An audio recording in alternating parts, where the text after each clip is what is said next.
Hey, this is Deborah Atkinson, founder of The Voice for Fitness and the author of Navigating Fitness After 50, your GPS for choosing programs and professionals that you can trust. So we just looked at a couple of videos with great tips on exercise, on what time of day makes a difference or a bigger difference to you, especially if you're over 50. But now I've got a question for you. If you had to choose between yoga and a toning or a strength training class, which one would you think would be more important? And I'm going to have you get the answer formulated in your head and then watch the clip coming up, and I'll see you on the other side. So let's talk a little bit about flexibility. So this you can take in any terms, but the most flexible person usually wins, right? Argument or yoga, either way. They took a study of two groups. One did yoga 3 times a week, 40 minutes for 8 weeks. The other one did a tone and strengthening class 3 times a week for 40 minutes. Same time, same duration, same everything except for the activity.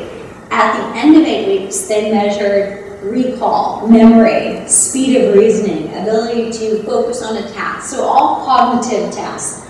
Who won? Yoga. The yoga group won. So at the time that I interpreted this study and I was looking at it, it came from the Journals of Gerontology. I then interviewed Brain Health magazine editor and I said, okay, Daniel, what's the key? What is it? We can all guess probably about some things. He said, well, it was several things. It's probably this. The focus on the mindfulness of the exercise, the need to actually control the body means you're right there and you're only focused on that thing. The second one is the release of stress that happens that causes serotonin and dopamine, all of the feel-good hormones that happen release stress. And if you release stress, performance goes up. Whether you're talking in the office, focus on job, or athletic performance. All of those things change. He said, and the last is probably just a combination of the two of those. He said it's kind of a perspective, and it's just, being able to have that I'm in the present moment feeling. Those are things that we could be doing with other forms of exercise. We could do that with cardiovascular exercise. We could do that with strength training. We just tend to less so. There are more distractions, or you put your earphones in and you're actually distracting yourself instead of being mindful about the exercise. So it's not that we couldn't, it's just that in those situations they didn't. So when you get to thinking, okay, should I do yoga or should I do toning and strengthening?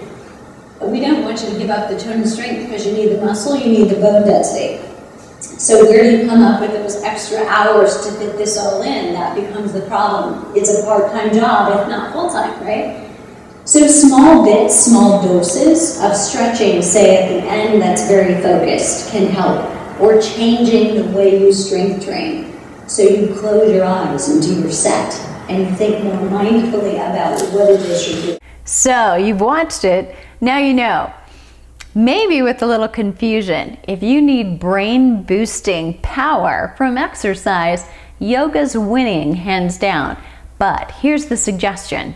If you're doing strength training, don't stop. You need that for your muscles and for your bones, and that's going to help you with better balance, better strength, better stamina, better to do the things you need. Yoga's important too, but if you've got 2 hours in your day to spend and you want to do them both, great. But some of us don't, and some of us have to be realistic with how we spend our time. So try to fit in bits and pieces of yoga, but don't skip your muscle and bone building strength training. And here's the way to get the best of both worlds. The thing about yoga was its stress relieving power and its mindful focus and attention on only that activity. You can get more of that in your strength training and in your cardiovascular exercise for that matter if you try. Try not distracting yourself with a television or your iPod. Try to focus on the activity and how you feel.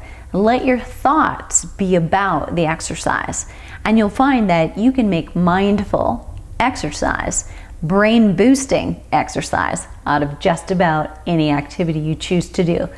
And if that was helpful, keep watching. Share your activities below in the comments. We want to know what you're doing, what's working, and what your greatest challenge is if you want to share that.